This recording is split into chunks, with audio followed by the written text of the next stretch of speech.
Sidang, 2 sesi, dibuka, kerumunan orang di depan Biro Nasional Petisi dan Pengaduan di Beijing. Pada tanggal 7 Maret seorang pengguna di platform X Twitter Akeong Zhou Sengping merilis 2 video. Sebuah video menunjukkan bahwa pada tanggal 4 Maret di hari pembukaan sidang 2 sesi PKC, sejumlah besar pemohon berkumpul di luar kantor petisi nasional China. Seorang pria yang mengaku berasal dari Chongqing mengatakan, pada tanggal 4 Maret saya membela hak-hak saya di pintu masuk kantor petisi nasional di mana kerumunan orang sangat banyak.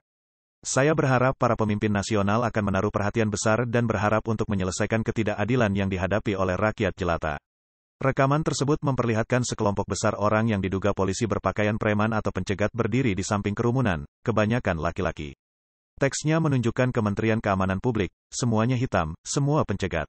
Video lain menunjukkan bahwa pada tanggal 6 Maret di jalan-jalan Beijing, para pembuat petisi ditangkap oleh pencegat dan dipaksa masuk ke dalam kendaraan sementara beberapa pembuat petisi lanjut usia memblokir mobil dalam upaya menyelamatkan mereka, sambil berteriak, "Jangan biarkan mereka pergi. Turunkan mereka, Anda adalah penculik dan Anda telah mencuri properti saya." Petik 2. Pengunggah video tersebut secara langsung menyatakan, meski pemohon berteriak memanggil 110, namun nyatanya ada mobil polisi yang mengikuti kendaraan berwarna hitam yang menculik para pemohon. Sebagai tanggapan, netizen mengkritik perwakilan Kongres Rakyat Nasional, mengusulkan satu demi satu solusi yang tampaknya memperhatikan kehidupan masyarakat, namun mereka menolak untuk melihat kehidupan nyata masyarakat. Bagaimana mereka bisa mewakili rakyat? Ini adalah China yang sebenarnya, PKC tidak dapat mewakili orang China. Sangat sulit untuk memahami mengapa Partai Komunis begitu membenci rakyat China. Tragedi kebocoran China pada dasarnya tidak dapat dipahami, semua penderitaan Anda disebabkan oleh PKC. Hanya keruntuhan PKC yang bisa menjadi awal yang baik. Beberapa netizen berkomentar, masyarakat awam yang menyedihkan masih berpikir mereka bisa mengajukan keluhan di sini, tapi tempat ini hanyalah kedok propaganda eksternal.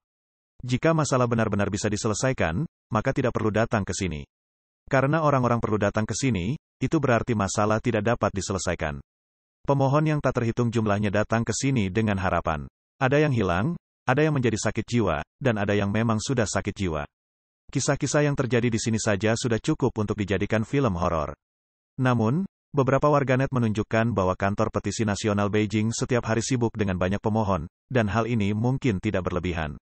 Dari media sosial luar negeri X Twitter, kita dapat menemukan banyak gambar para pemohon yang mengantri panjang di luar kantor petisi nasional China, dengan beberapa pemohon mulai mengantri sejak pagi hari untuk menyerahkan dokumen mereka lebih awal.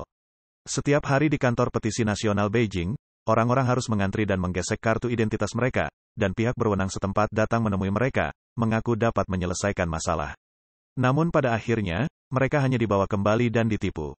Pembela hak asasi manusia Zhang Tianxi berkomentar pada tanggal 4 Maret menunjukkan bahwa pihak berwenang memobilisasi pasukan polisi dalam jumlah besar untuk melindungi sidang 2 sesi, dan pejabat penting bahkan dipindahkan ke ibu kota provinsi atau kota perbatasan untuk memblokir para pemohon petisi memasuki Beijing. Sebelum sidang 2 sesi, aktivis hak asasi manusia di Beijing Sucia, jurnalis veteran Gao Yu, dan pemimpin mahasiswa lapangan Tiananmen Jifeng semuanya dipaksa mengikuti tur dengan penjagaan atau diawasi. Sidang tahun ini diperkirakan tidak akan membuahkan hasil nyata seperti tahun-tahun sebelumnya, hanya akan menimbulkan lebih banyak bencana hak asasi manusia.